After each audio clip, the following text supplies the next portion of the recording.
All right. Yay, it's William Brown. It's been so long, William. Yeah, It's yeah. been some years. And I'm sure so much has happened. Eh?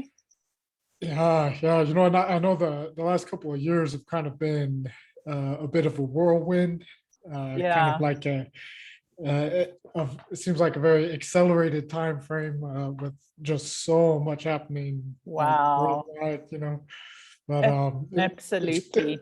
it's great to get to catch up finally. It's amazing to catch up. I can't wait. And I know every now and again I try and catch you on your YouTube live streams, the Resonance Institute ones, and I'm always so I'm like in my element, my absolute element listening. So I'd like to actually try and get some information out to the group that I'm working with as to, how to join up. I'm not sure, but maybe we can, either you can tell us now before we start, or you can tell us at the end, like how people would jump on the big questions train with you.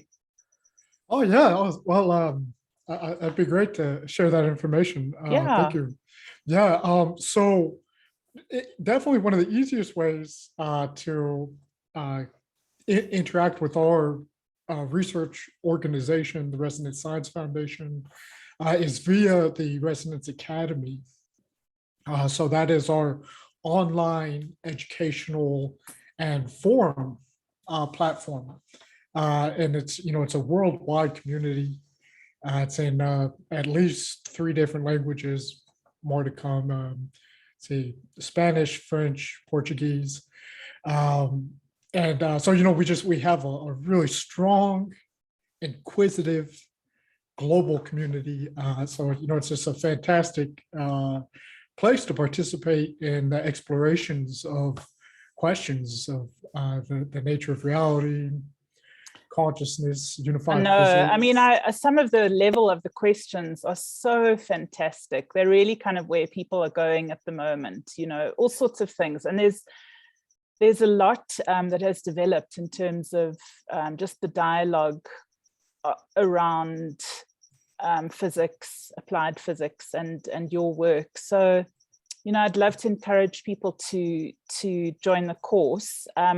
Is there like a free option to start with, and then like you can go on to paid modules?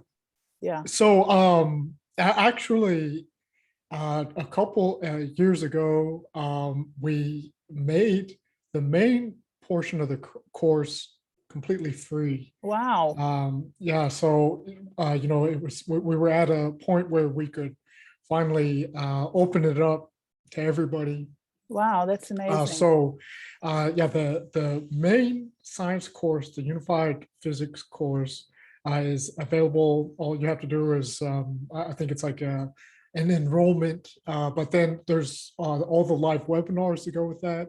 Wow. And I'm in almost every live webinar, like live with Nassim, the Resonance Academy faculty Q&A, and I take questions directly. And then there's my specific elective course, the Big Questions elective course, which I'm working on the second one. So there's Big Questions 101, and I'm in the development right now of Big Questions 102. Okay. The second installment. The second level. Yeah. Big questions. Yeah. Fantastic. There's a lot of big questions to get through. Big questions level 1 is kind of like, what is the fundamental nature of reality from a more scientific point of view? From like approaching it from like physics. What can we identify as fundamental elements of the universe? And it's like space, time, consciousness, intelligence, information. Big questions 2 will go into like some kind of more derived levels, like where did life come from? How did life start? Where did humanity come from?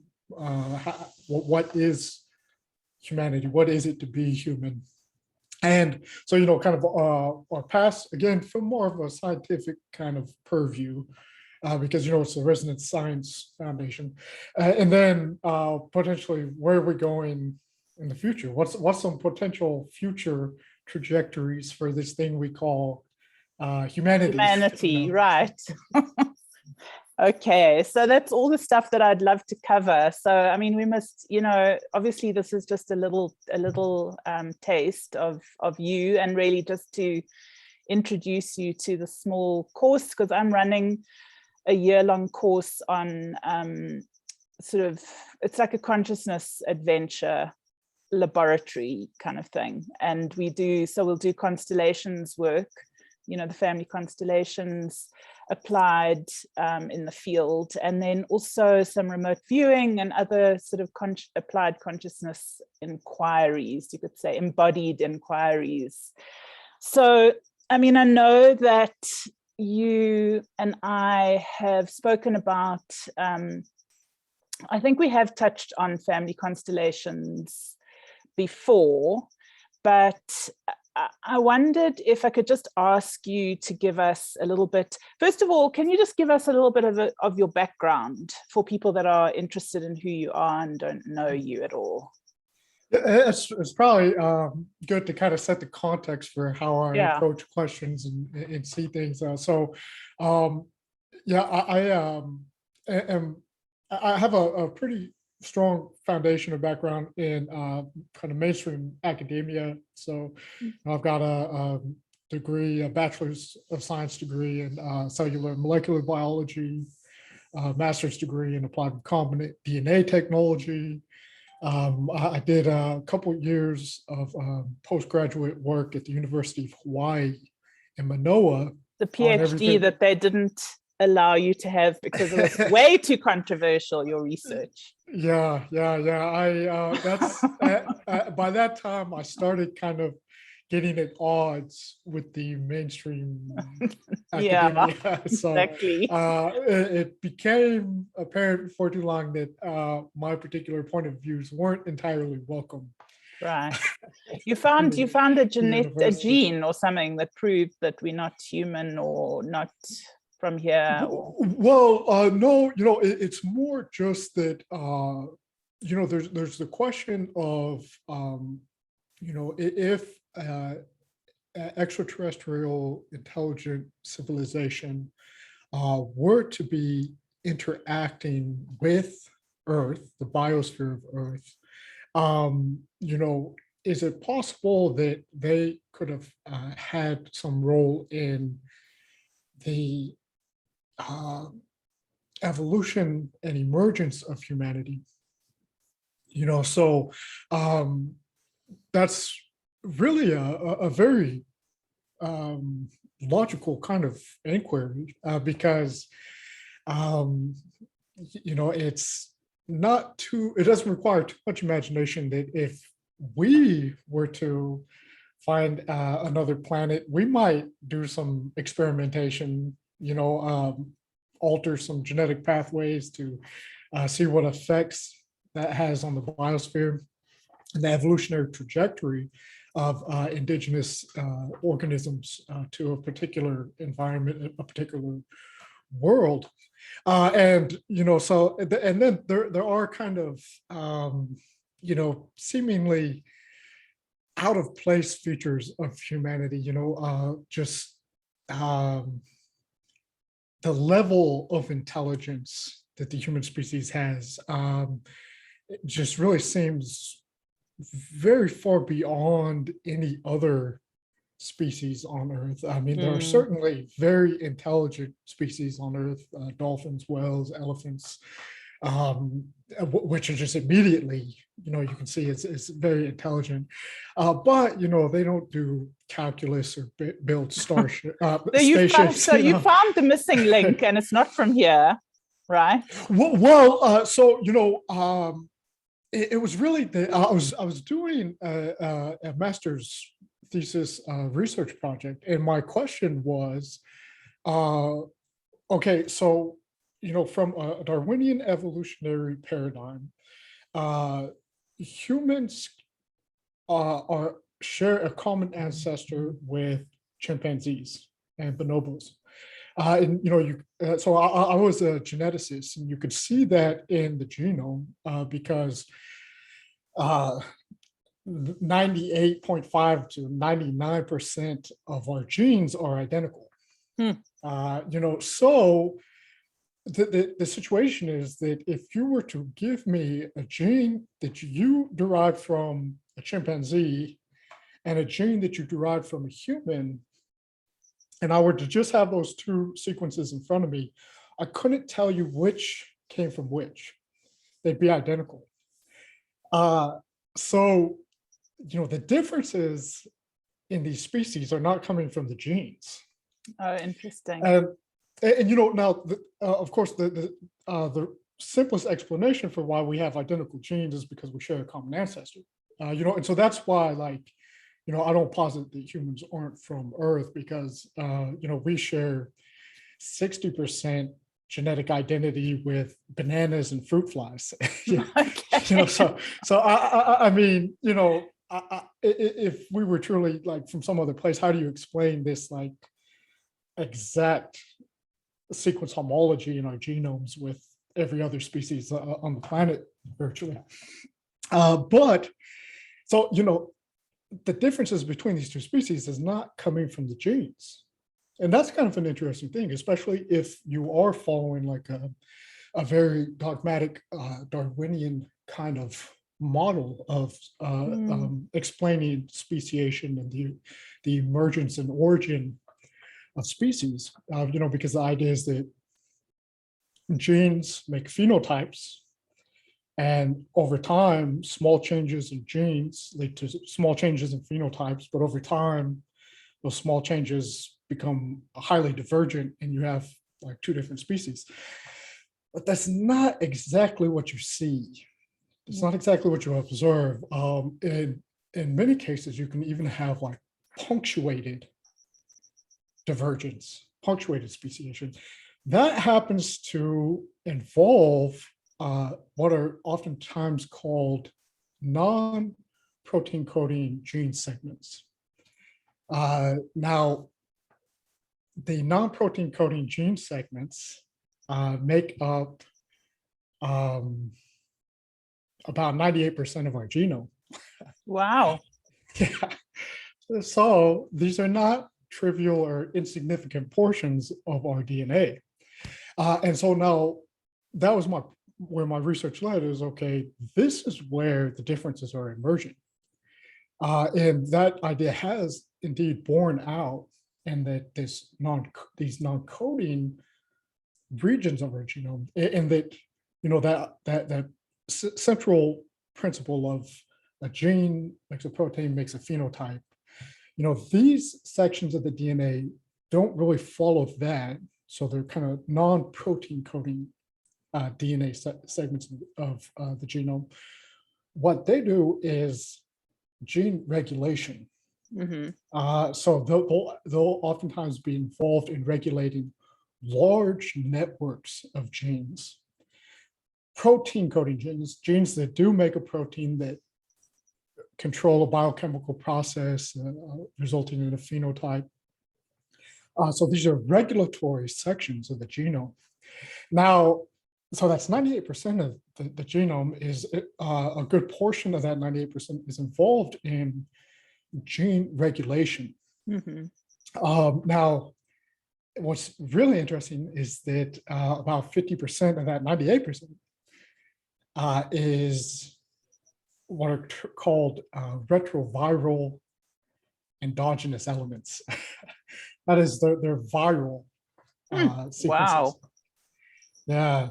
Now, so what I had done is, okay, what is the most ubiquitous or largest copy number retroviral element in the human genome, and one that is particularly specific to the human genome, and that's called the ALU retrotransposon element. Okay.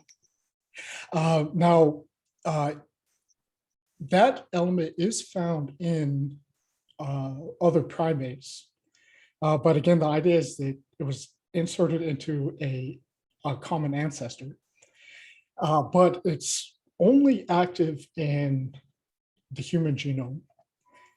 It's the largest gene in our genome. There's over 1 million copies of it throughout our chromosomes. Wow. That's a lot of ALU elements spread throughout our genome. And it is actively transcribed and functional in our brain tissue in particular. So here's a candidate. So this is a gene sequence that is inserted into our genome from a outside source, and it rearranges gene expression, causes new genes to form, causes old genes to be expressed in new ways. This is speciation. It's extremely active in the brain, which is one of our distinguishing features, that intelligence of the human species. So was it benevolent? Was it definitely an upgrade, that the expression that it was, kind of pushing for or helping with? It was an upgrade, because I guess, not that we really want to go there tonight, but what we're looking at the moment is possibly a similar kind of advanced DNA manipulation or gene expression. But I don't think we might just stay away from that topic. But, I'm just wondering if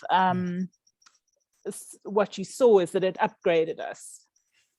Well, and so the insert has some really anomalous characteristics for it, because these retroviral elements, they have naturalistic explanations that I don't really follow the logic of the naturalistic explanations fully, but just that we catch viruses, and somehow, I guess at some point the idea goes that they infected germline cells or reproductive cells.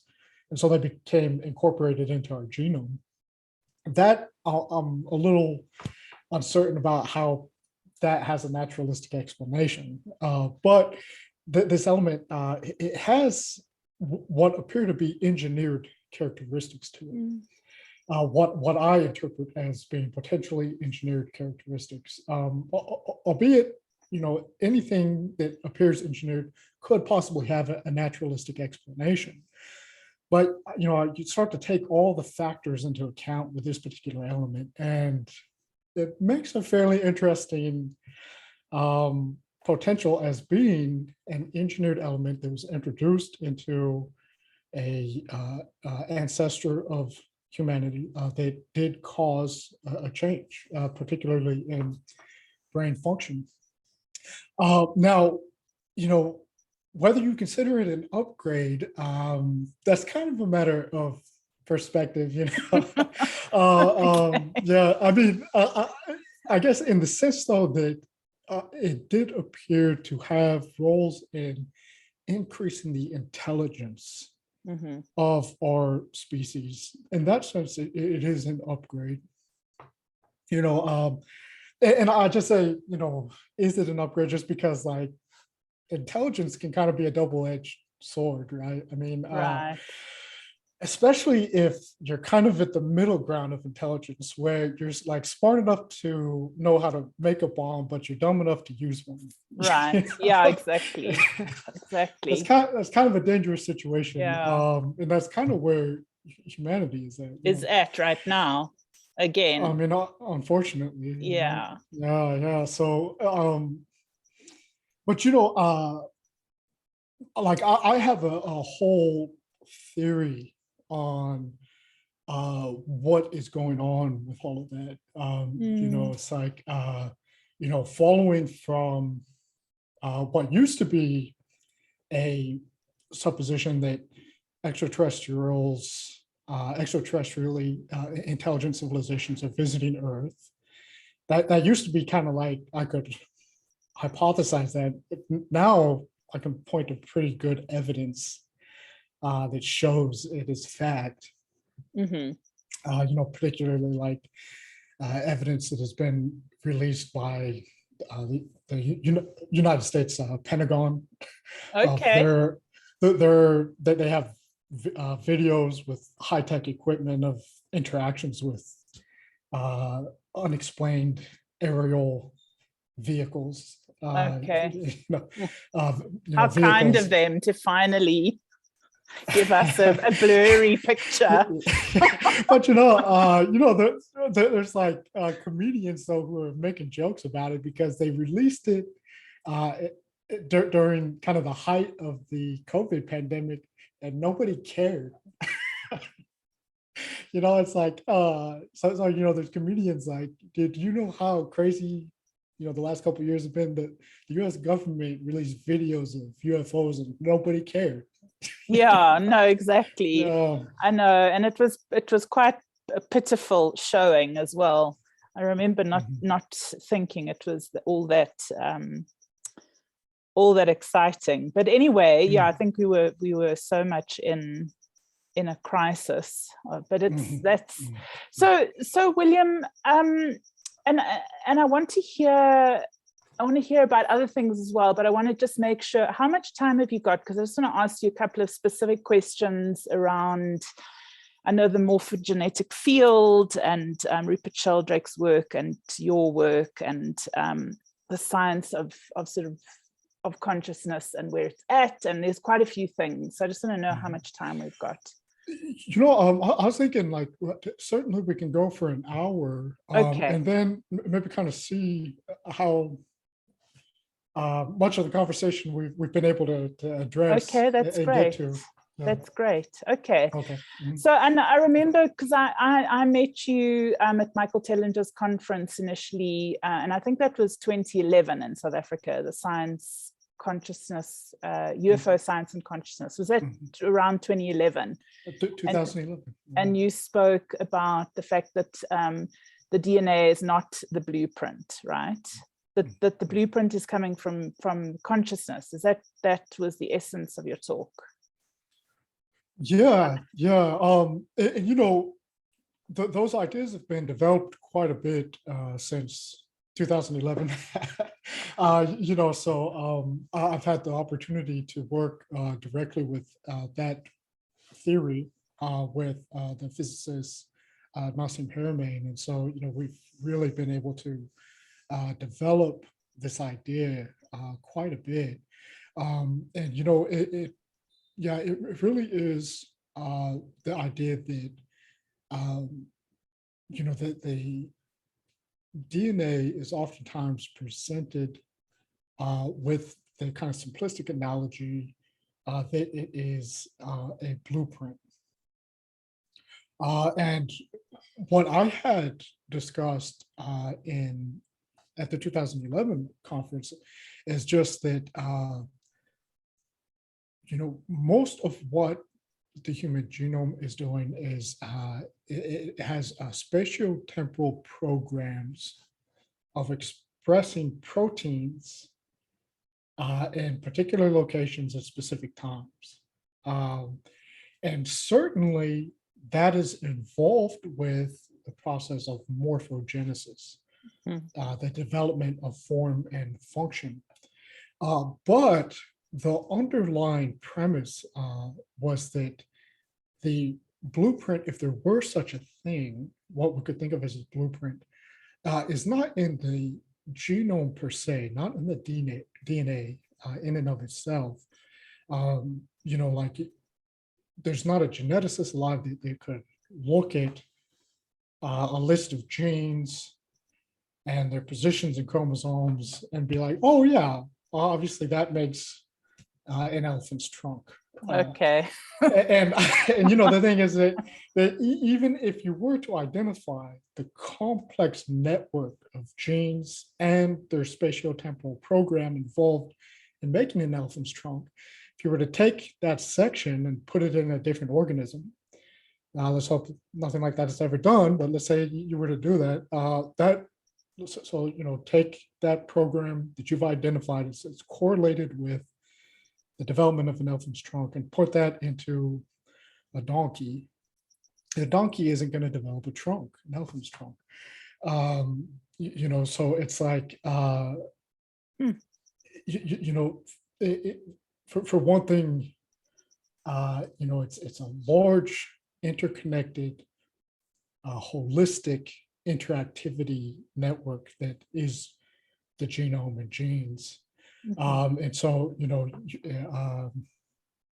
it's not a traditional blueprint any kind of blueprint that we're aware of. But, it's more so just that the idea is that the blueprint, if we were to think of one, is actually in the information field.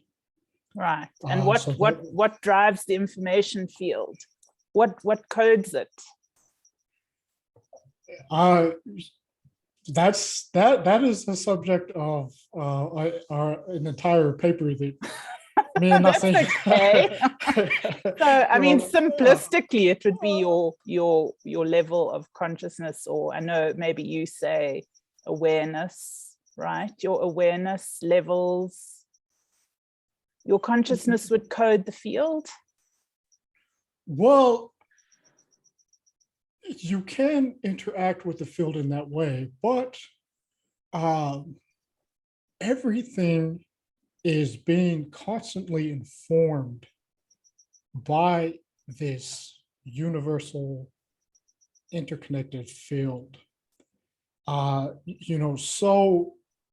Even processes that we don't directly associate with consciousness are being informed by the interaction with this field.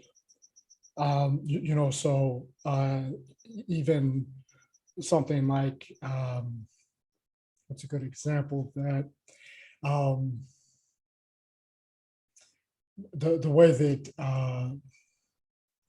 like the formation of a planet forming, this is having a interaction with the field, the morphogenic field, the morphic field. And so that in and of itself, so sorry to interrupt, just for those that are learning. So my understanding of this morphic field is that it's like a coded field of consciousness. In other words, it's like a field, like a memory field. Is that right? Would you say that? Yeah, and it's actually, we refer to it specifically as a memory field. With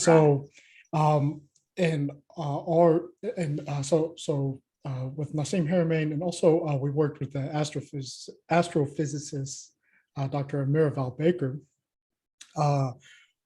We describe this in our work called the Unified Space Memory Network. I always refer everybody to that paper. It is brilliant, amazing. It's like, look. Yeah. Not that I understand it, but I'm just saying I get a little bit of it. And partly what we've done there is that we've taken that moniker that we're all fairly familiar with, space-time, and we've kind of updated it into space memory. Okay. And that serves kind of a dualistic function there. Part of it is that we're saying that our notion of time is erroneous. It's illusionary. And, no matter how many times I describe this, it never quite catches on. Just that we as humans have an incorrect perspective or understanding of what time is. And it's just that our concept of time is very much driven by our experience of it, but our experience misleads us. It does not give us the correct understanding of what time is. And really, it's, it was the insight of Einstein, it's just that the time is illusionary. If anything, it's a function of space. Which is a function of consciousness, right? Wouldn't it be? Isn't space created through memory or through consciousness in some way? Isn't Oh, space? I'm getting there. Okay. Yeah, I'm jumping yeah, the gun. It's very simplistic.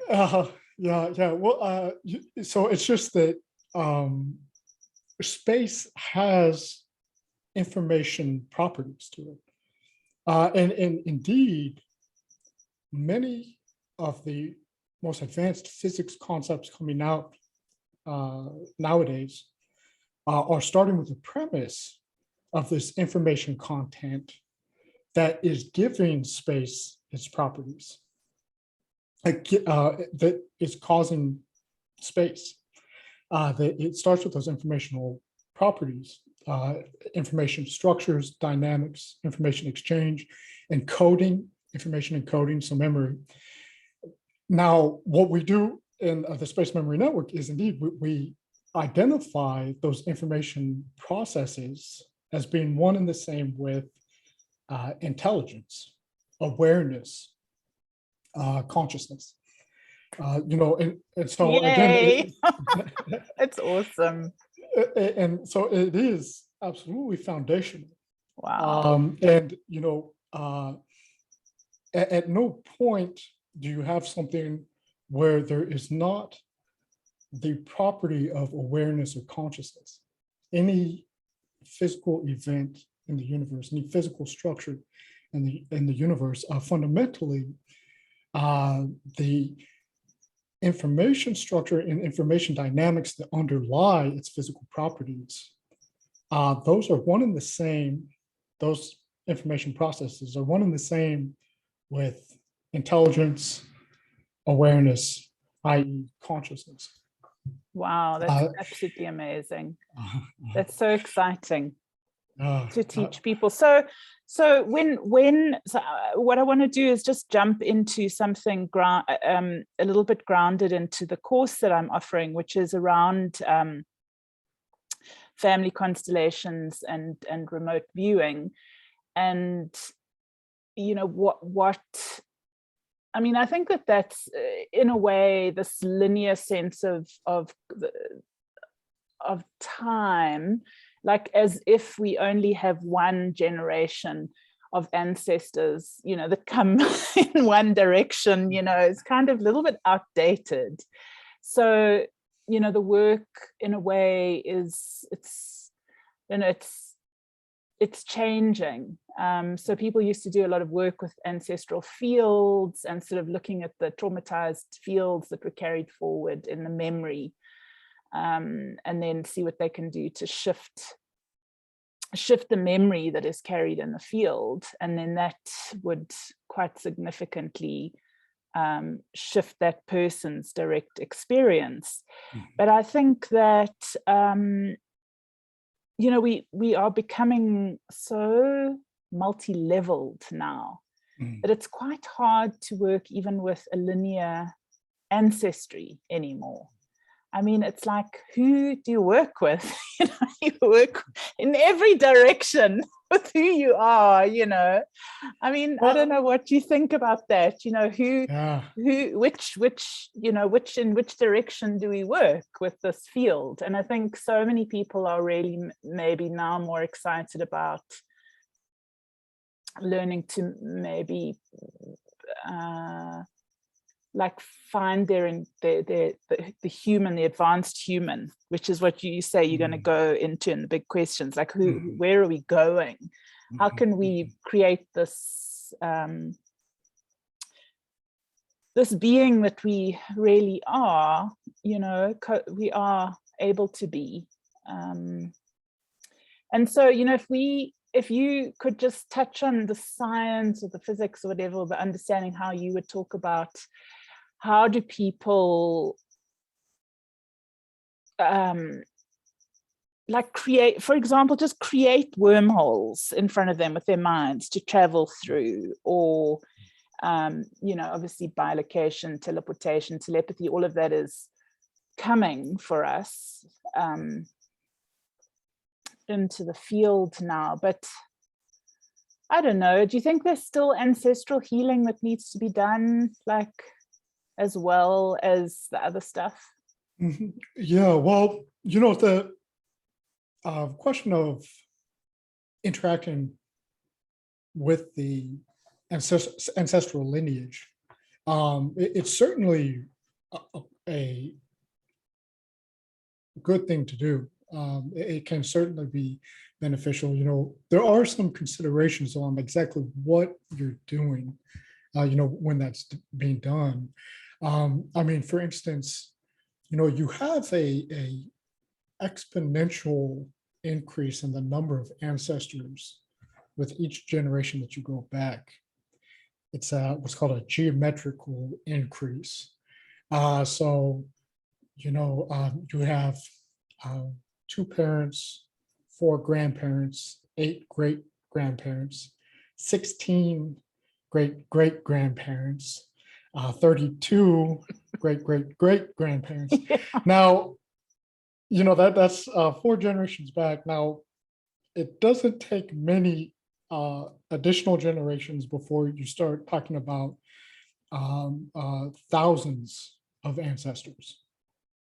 I do have the exact calculations. I wonder if it'd be interesting to pull those up, because I could show some of these exact numbers that I don't necessarily know offhand. And I mean, most of those ancestors are way into their next, experience anyway. But I don't know. What I'm finding is that there are still fields. I don't know if you would ever talk about it like this, but like stuck fields, like still pieces of that memory that is not updated or upgraded or moving forward or flowing with some kind of new information. Okay, so I've pulled up my exact calculations. So I know how many people we might be working with. Yeah.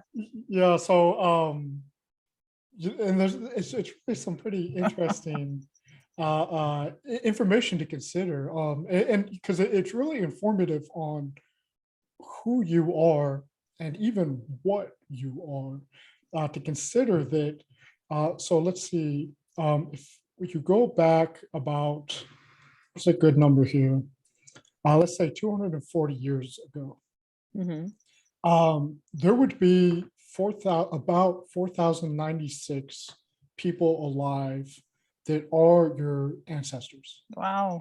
Those are your great great great great great great great great great grandparents. Mm-hmm. But there's 4,096 of them. Oh my God. Some really immediate things that can be drawn from this is just that literally everybody on the planet is your cousin. Some of them more removed than others, but because actually it doesn't take too many more generations before the number of ancestors would be more than the number of people who have ever lived. And wow. What that just means is that if you go back far enough, the basically the entire human population is your ancestor. Wow.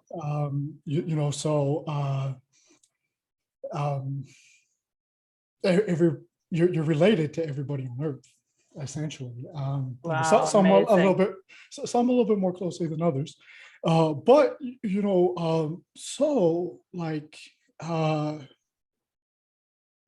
this has a lot of interesting implications because what one particularly interesting one to me is just that so the process of DNA transmission or inheritance involves what's called a semi-conservative replication.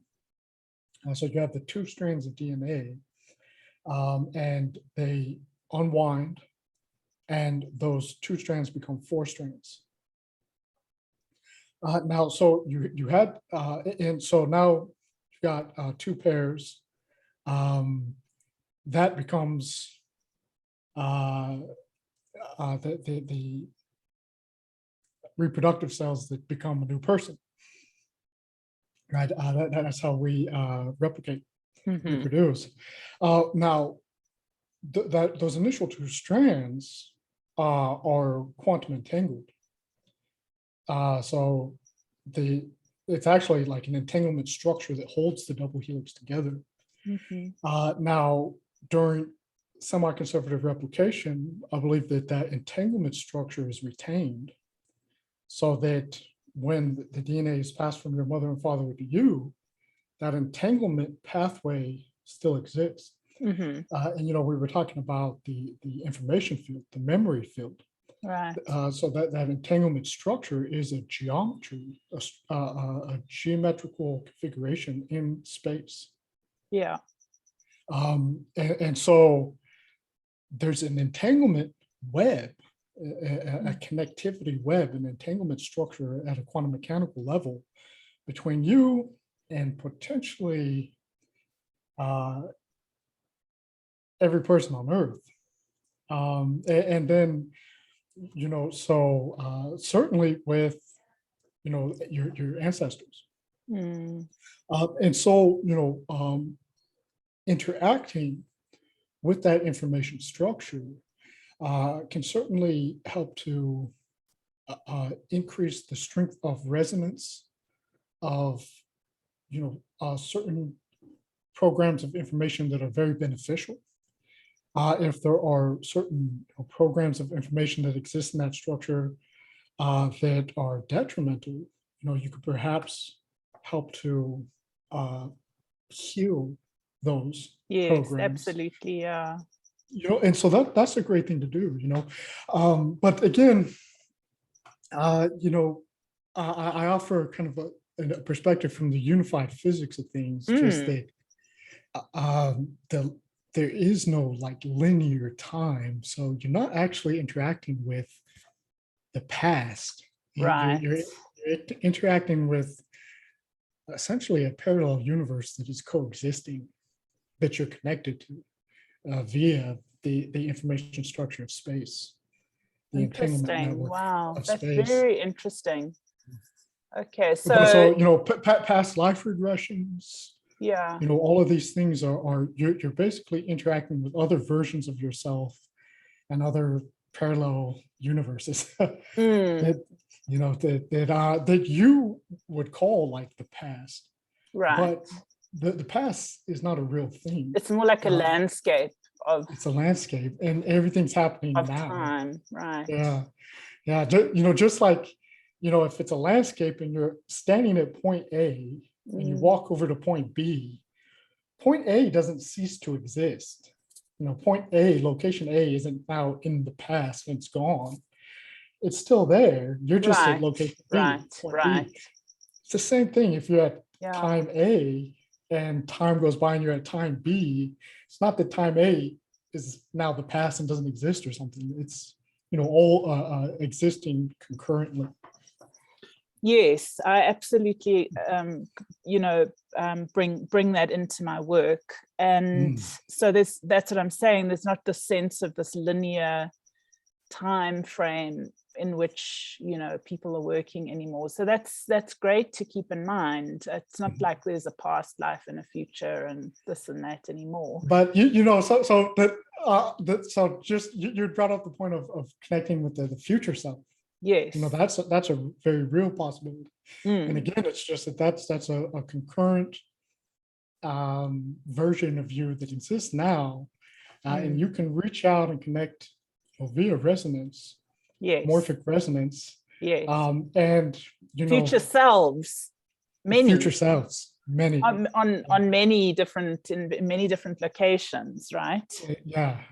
And you can reach out to the one that is living their best life, given the circumstances they're in. And, you could establish an exchange of information of resonance with programs that are beneficial. Yeah, I do that. I do that a lot. And it's really an amazing thing to let someone, that's kind of like the applied version of the constellation. It's like constellate your highest timeline you know, where do you want to be? Let's hear from that time, space, memory. Let's, you know, hear from that part, and then that becomes the entanglement, doesn't it? That you get entangled with that aspect, and that kind of, that would code your field, right? Your memory field with that information. Is that right? Yeah. Well, it would, you know, as you strengthen your resonance or your entanglement connectivity network connection with, say, like, let's call it that, the highest version of one of your future selves, you know, the one that you want to be, you want to experience. You know, it's just that information exchange that is always happening, you've strengthened it, you're coupled optimally. And so now when things are occurring, even at the molecular level of your biochemical processes, your neuronal processes, when things are occurring, they're being informed from that information field with that optimal program. And so, you know, it takes on a lot of different names, like your pristine blueprint, your best self. Absolutely. You know? Now, this information exchange is always occurring. And actually, it does preferentially couple to the morphic form that has the highest degree of coherence. Because whatever has the highest degree of coherence, that and the highest degree of organizational synergy, optimal function, it has the strongest entanglement network. So it reaches most strongly across the landscape of time. The transtemporal information exchange is most strong. So actually, the universe as a whole is moving constantly towards higher degrees of coherent function, synergetic organization. And you can see that in the evolution and development of the universe. It is constantly going to more intricate, integral forms. So can I ask you a personal question? Are you working with something like that, like the perfect blueprint, and then maybe there's something above that, even like maybe like an absolute self or something? I don't know what your words would be, but the Christed human or something, like what? You know, sometimes I get a little off track. Yeah. This is exactly on track. I don't know what you mean. Yeah. Well, you know, it's like I when I can do it every day, I mean, just everything just flows so much more coherently, and everything just comes together like this perfect synchronicity, and things go well. So I mean, I don't know why I allow myself sometimes to just say there's no time for that. I've got to do this work over here. You know, but certainly I do have a practice of that, and you know, it for myself, you know, it involves reaching out to you know, what I would oftentimes just as a generic kind of term say, like my higher self. Right. And you know, I view that just kind of like as that transtemporal information network, you know, that connectivity structure in that landscape of the memory field, if you will. So that's all kind of real technical ways to describe it, but you know, that is very much how I see it and understand it. That's kind of like the mind of God. Wouldn't it be another word for the mind of God? Yeah. Space, yeah. time, memory. Yeah, because you know, the one thing that connects all things is space, and so all things are a part of space. Because space is a substantive fabric, and it has geometry and structure, and well, this geometry and structure has information dynamics, information exchange dynamics. So in that field, there is the point of realization of the information of everything, of all things.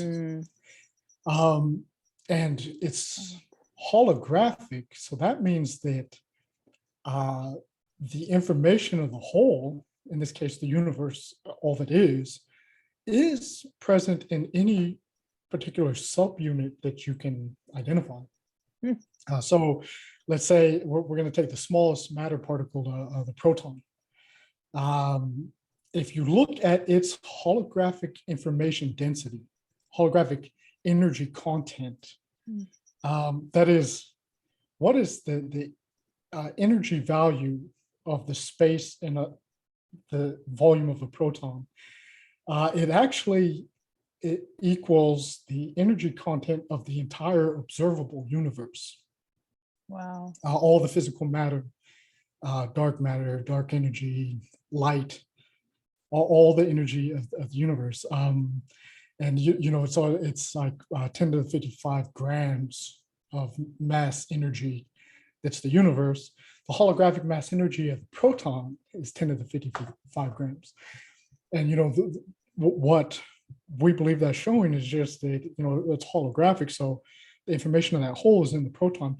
But so and that holographic information structure, that is the field, the memory field.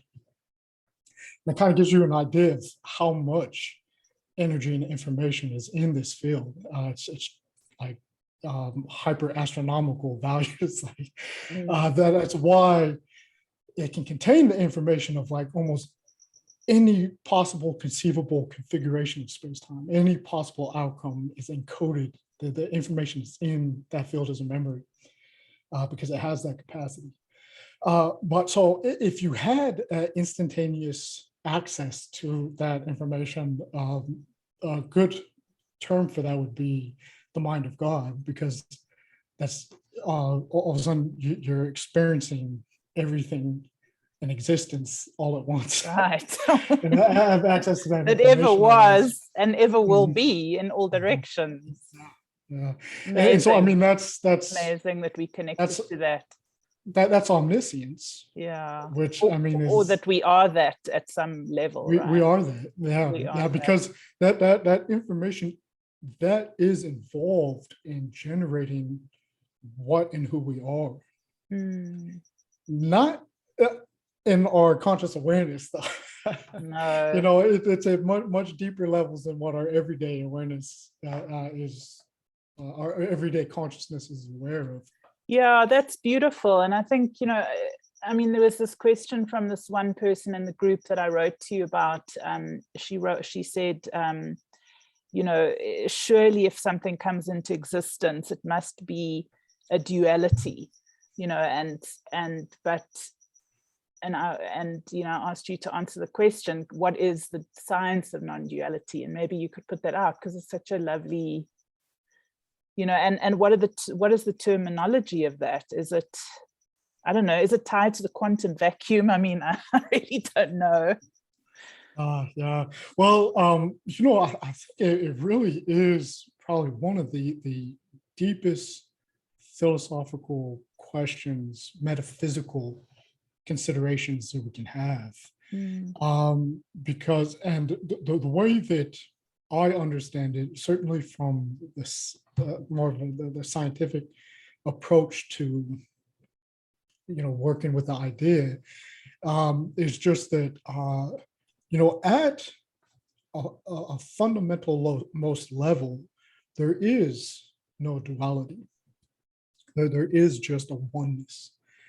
Now, the oneness, though, it has properties that I don't think we would find so great, actually, because the oneness, by definition, has no self-awareness, because self-awareness is generated by the ability to identify the subsystem that is you as being differentiated in some way from other.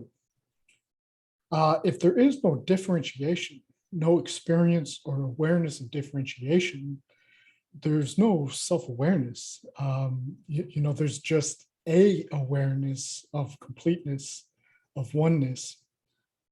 And so actually, I think that our basal consciousness, when we enter into a basal level fundamental state of awareness, we actually do begin to loosen the grip on identity, on self-awareness. The pure mind, what the experience really becomes, and I've had certain brief touches of this kind of experience, is just that you're experiencing yourself as one and the same as with everything. And so the self kind of dissolves. Now, this is stepping away from a duality, right? From a separation, a differentiation into a oneness. But, what that kind of consciousness is, what that awareness is that, if you're sitting in a forest and you feel the wind against your skin, you experience yourself as the wind, as the feeling on the skin, as the breeze in the tree. That is you. That's what your awareness, your self-awareness is, that is you. The oneness of everything. The bird chirping, you're no longer in the logical contemplative mind that is involved with categorization, with differentiation and logical structures. And so the cognitive awareness, the logical mind is going to say, that's a bird over there in a tree. When that's gone and you're just in pure awareness, basal awareness, that bird chirping, that is you. You experience that as an aspect of yourself. And that's borne out in the science. It is, on a number of different levels. But, so both play a role, and that they're almost always coexisting until you get to the most fundamental level. Then it's just oneness, and there's none of the duality possibly. That's a pretty large philosophical question. Yeah, and I mean, is that the path to enlightenment, or is there something else? No, it certainly is. Because a visceral awareness and understanding of that oneness very much changes your approach and your interaction with the world around you, the people around you. I mean, just imagine if everybody you interacted with, you had this very strong awareness that they're an extension of yourself. Yeah. Your interaction with them is, if anything, probably going to be a little bit more congenial, a little bit more mutually beneficial, let's say, if anything, right? If humans en masse started to have that kind of awareness, I have a feeling that we would all conduct ourselves very differently, and it would have a very significant change in the trajectory of our civilization, to one that's certainly much more coherent and productive and beneficial for everybody. And it is kind of a requirement for what we would call enlightenment. Because I guess in kind of the simplest terms, enlightenment is understanding. So knowing or understanding who you are, what you are, and by extension, the nature of your reality and existence. And if at a fundamental level, part of that description is a basal awareness and a connection with all that is and a oneness, you need to have an experience of that so that you understand that's part of what's going on here and what's going on with you. And then, so that's great for like, your mental state and philosophically and everything, but the same pathways that you foster to have that experience can open up abilities. Okay. Yeah, because, there is a component of what's occurring psychologically with you. There's a component of that is correlated with physiological changes, physical chemical changes. So you're opening, I guess it's a little bit of a metaphorical way of saying it, but you're opening pathways of energy and information flow within yourself that can have uses outside of just experiencing oneness and being at peace. So so it's like, and you can cultivate that, hey, you can cultivate that slowly. It doesn't have to necessarily be like one massive sort of Kundalini awakening and that's it, and then you just, all the lights are on. You can do it you can do it slowly, have slowly but surely, but not giving up. I think slowly is the best way to go about it. A gradual easing into it because it can come with certain aspects that you might not be able to incorporate, and it could lead to like you just not being fully functional because you've opened up interactions that aren't fully integrated into your understanding. So it's like particularly like if you're talking about telepathy or empathy, empathic exchanges of information. When you're doing that work of connecting with the unified space memory network and connecting with that timeless landscape of information in which you're connected to all different versions of yourself and different parallel universes and all of that, you're doing the work to have the physical, chemical, and physiological changes that allow you to have that coupling, and the information exchanges that are bringing that information into your conscious awareness. Those are also opening up into your conscious awareness, the conduits of exchange with information exchange with like other people.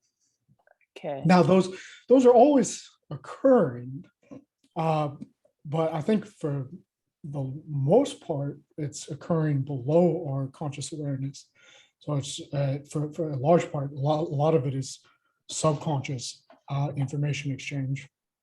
But then, it can become very much part of your conscious awareness, and you can open up those pathways. The circuits can blow if you're not careful.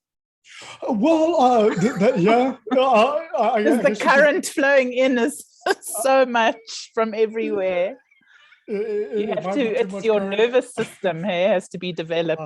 Yeah, well, or just if all of a sudden, like, you're used to being able to interact with people in a certain way, but all of a sudden you've opened up the gates of empathy. You've, let's say, opened your heart, and now you're interacting with people and you're feeling that what you're, let's say it's disharmonious interaction, and you're not quite sure yet how to change what has been your customary interaction with people, but you keep feeling that it's having negative impacts on people, and you feel the negative impact, it begins to impact you negatively. Something like that. Just as one example of why easing into it might be a good idea. Yeah, absolutely. So I know I'm sure it's just about an hour now, and I just wanted to see if you'd be open to, we've got two people who jumped on the line. I don't know if you'd be open to seeing if they've got a question. Yeah, sure. Or Certainly. you. Yeah. Okay. Yeah. Leonie she's a South African she's in Portugal at the moment, and there's Yalvi who's in Nigeria. I don't know if you guys have a question, if you're listening, if there's anything you'd like to ask. Can I go ahead? Yes, go, sure. Thank you. William, thank you so much. This has been absolutely amazing. I'm so happy that I joined this podcast. It's wonderfully fascinating, and it's really expanded my understanding of so many things and given me a lot of food for thought. I've got hundreds of questions, which I'm not going to ask tonight. I'm going to have a look at your website. I do have one question, though. Please, will you show me what is hanging around your neck? Oh, I'm a cosmic scribe, and I work with geometries and shapes and forms, so I'm fascinated with what you're wearing on your pendant. Oh, excellent. Yeah. I'm glad this is coming up as a topic for us to discuss, because this is so beautiful. This is actually a technology that has been developed by Nassim Harramein. Now, I have a couple of other examples of it that I can show a little bit closely. Oh my goodness. Yeah, so this is called the ARC. Right. So this is it stands for Advanced Resonance Kinetics Technology. And so ARC technology actually encompasses a fairly large spectrum of different kind of resonance technologies. This is one of the first iterations of the technology developed by Nassim Harramein, and it's using a quartz resonator, a quartz crystal resonator. So within this pendant that can be worn, there is a tetrahedral quartz crystal. It's a truncated quartz crystal. The vertices have been truncated, but it is tetrahedron, and that tetrahedral geometry has a very functional role in the technology, in that when talking about the geometry of space at the quantum level, so when we're talking about like the quantum vacuum energy, the geometry is overlapping spheres, overlapping spheres that you can kind of think of like the flower of life pattern. And you can connect the areas where they overlap and into triangulation patterns. And what you get is a network of tetrahedrons, tetrahedral geometry. That is a fundamental geometry of space-time.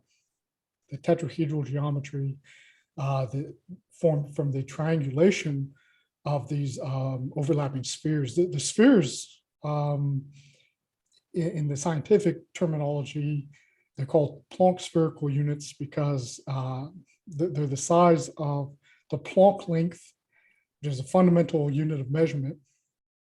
It's extremely small, extremely small. But they're electromagnetic harmonic oscillators, the PSUs. Now, and it's interesting in terms of like resonant structures, that you have this kind of harmonic coupling of energy via these structurally resonant geometries, starting from that fundamental geometry at the Planck scale, the quantum energy of the field, this triangulation pattern. You can actually see it recapitulated in atomic structures. Even there's a really interesting work that's recently been done on the triangulation, the tetrahedral geometry of the helium atom. It like precisely predicts its energy levels. That's a little bit more technical, but water is a tetrahedrally, it's a tetrahedral molecule, and it's tetrahedrally coordinated. So I'm just pointing that out because you can draw this link going from like the fundamental field of energy and this harmonic coupling of resonant energy exchange all the way to the water, which forms most of the organism, most of our body. Most of our body has water. Yeah. A good portion of it, in most of our tissues, it's like 70% water. And the water in our tissues is highly structured. It's liquid crystalline in its phase. And so what this technology is designed to do is, it's a quartz resonator. So we can energize it to have a very specific resonance that we believe couples with that vacuum energy structure, that energy structure of the quantum field.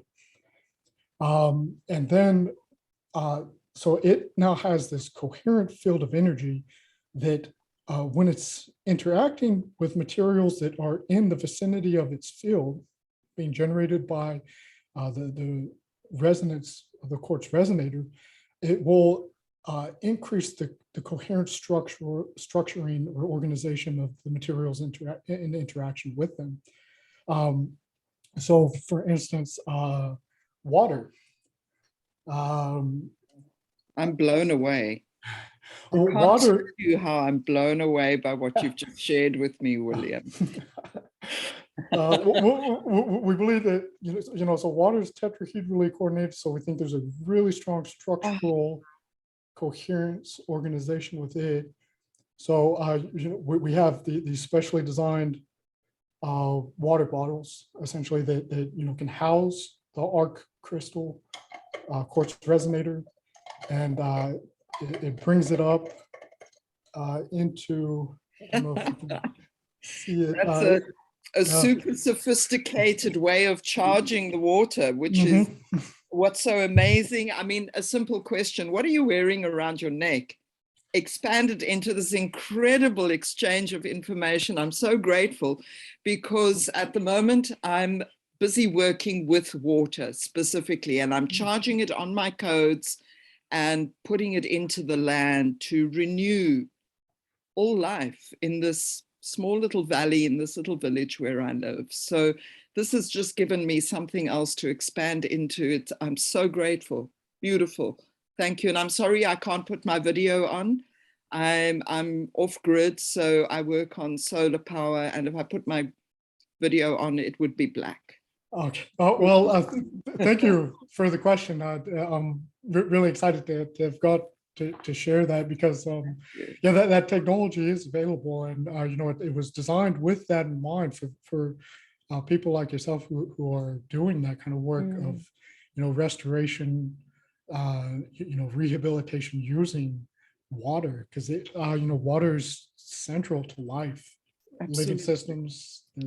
Wow, we're going to have to get one. ecosystem. We're going to have to get one into South Africa. I don't know if there's people that have bought them here. Has it come to South Africa yet? Oh, it should be available there. Yeah. Okay.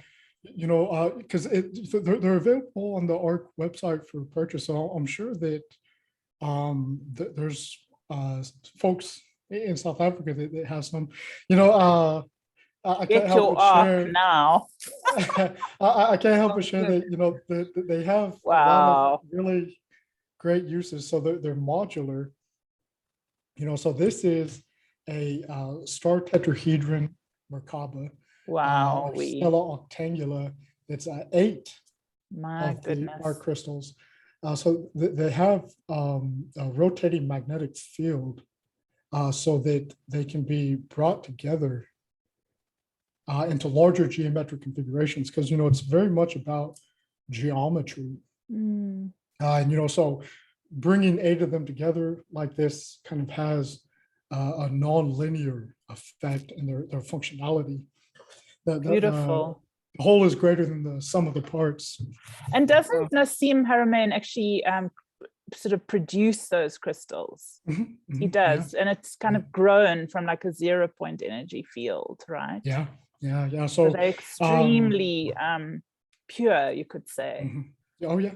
So they're emanating the 0-point field. Yeah, it takes 2 years to grow one of these. Well, they're grown a large number of them, but it takes 2 years, and just ultra pure.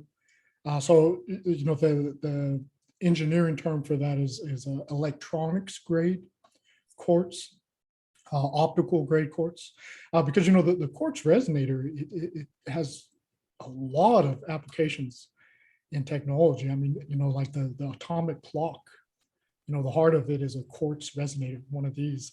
Well, it's quartz crystal, not an arc crystal, but wow. But yeah, and then also he has a specialized procedure for what he believes is coupling the crystal resonators to the energy fluctuations of the quantum field.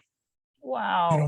Those 0-point energetic oscillations, and they have different phases even in the quantum vacuum. So the oscillations, the fluctuations can be in like what's called a Bose phase, and that kind of terminology. So when you have particles whose vibration, whose fluctuation is in a Bose phase, you get coherent behavior, like laser light. So like laser light is a Bose phase of photons. So it's coherent. And it has very special properties, so like you can use coherent light to transmit and encode information, fiber optics, holography. You can produce holographic images with light in a Bose phase, coherent light. The Bose-Einstein condensates, that's where you have a bunch of particles and you get them into Bose state, and all of a sudden they become one big single particle. And you can no longer distinguish individual particles because they're a single quantum wave packet. But then there's also a Fermi phase, which is more of a disordered phase, not necessarily disordered, but so the vacuum fluctuations, the 0-point energy fluctuations, they have Bose phases, Fermi phases, Bose-Fermi mixture phases, and this is all important for actually engendering the properties of matter. It's how the quantum field becomes to appear to us as physical, even though it's just energy, even though it's just space.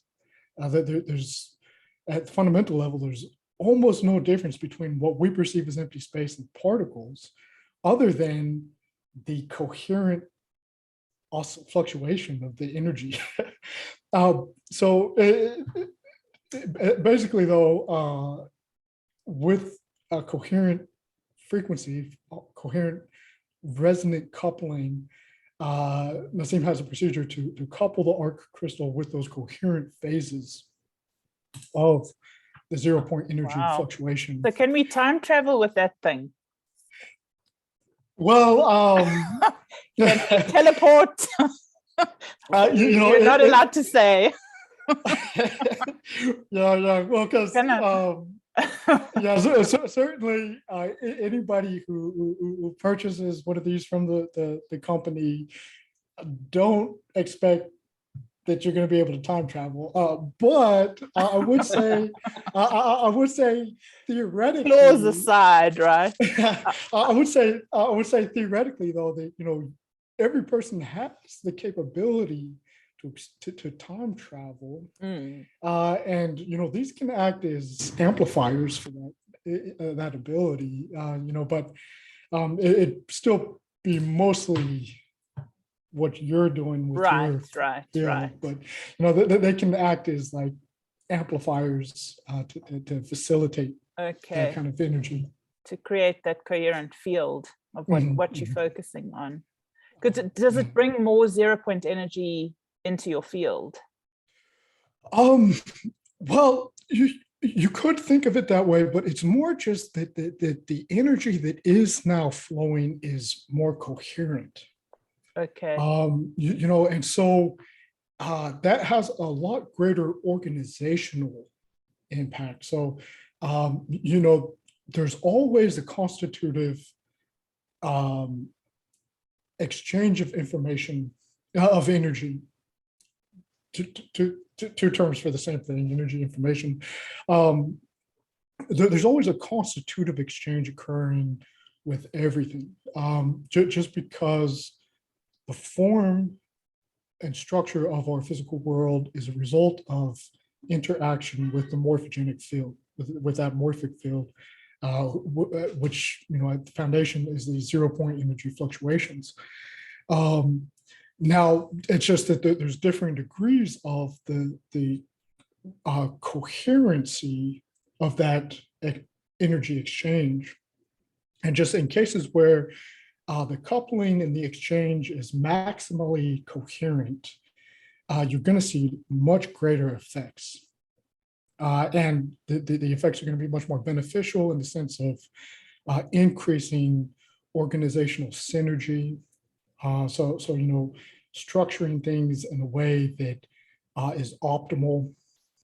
And, that can be like energy exchange in your cells, So amazing. if that's occurring in an optimal fashion, you're going to have health benefits, and so theoretically, if that were occurring, it would be very beneficial. And it's a feedback feed forward process that's always occurring with the field.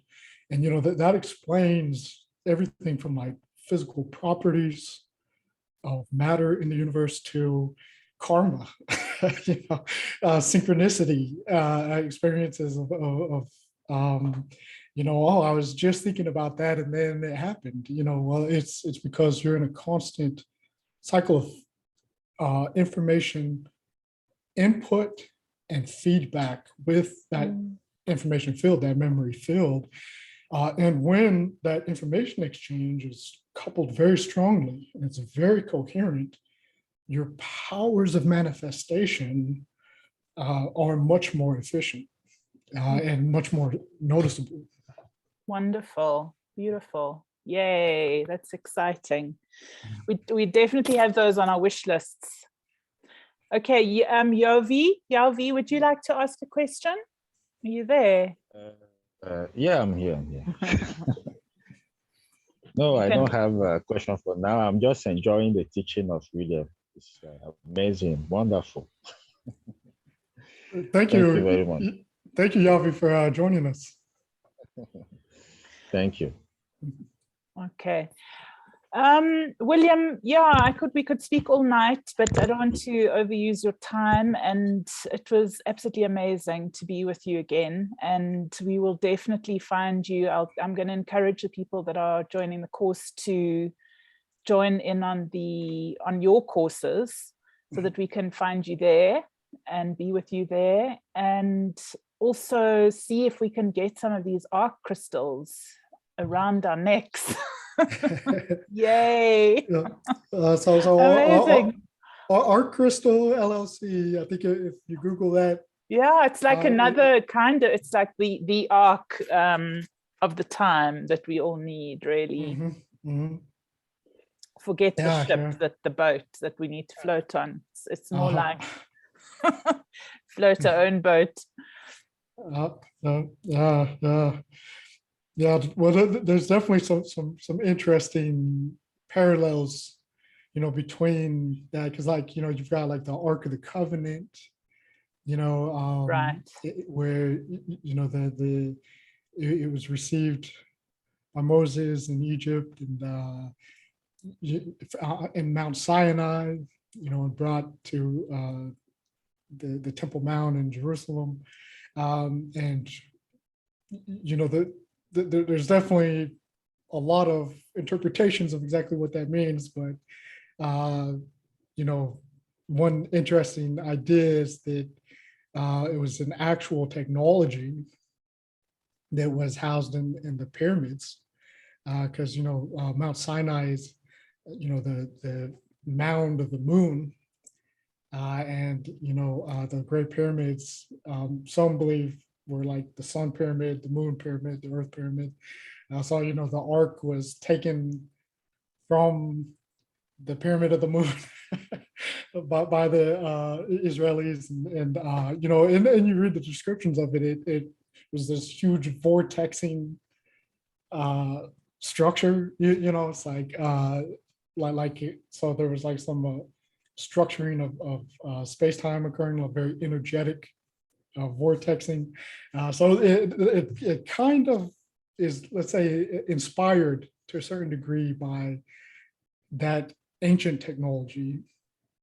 Whether it was historically real or not, I'll leave that to other folks' interpretation. But yeah, so it's in a certain sense a bringing back a certain technology of ancient Africa Wow. into the world, So Wow. that's a certain Beautiful. aspect of it, Yeah, I'd love to get some of those to Adam's calendar and to work with the land there with Michael, and be amazing. Oh, that'd be really do some restructuring, with some intention. Wow. Wow. And Leonie, it's interesting, Leonie's been doing a lot of work with Leonie, I mean, I hope I can speak for you, but with the whales and the songs of the whales, and connecting with the whales of their songs recoding the earth through the waters. Yes, beautiful work. Absolutely, absolutely. Yeah. And the last 2 minutes of conversation is right up my alley. That's what I love when we talk about the Ark of the Covenant, the technologies, and what the pyramids are actually about. The ability to move through dimensions and through space and time by being in the sarcophagi, for instance. All of that, the Atlantean technologies, it's mind-blowing. It's just right up my alley. So fabulous. Lovely to hear. Thank you. Thank you. I probably do need to wrap up, just because it's definitely, that's fine. I can see that. Thank you. It's getting about 100 degrees in this room. So getting so hot. Thank you so much. I need to get some air flowing in. Okay, fabulous. William, thank you so much for your amazing, amazing time. And we'll chat again soon. Okay. Thank you very much. Thank you very much, William. Thanks, everybody. Okay.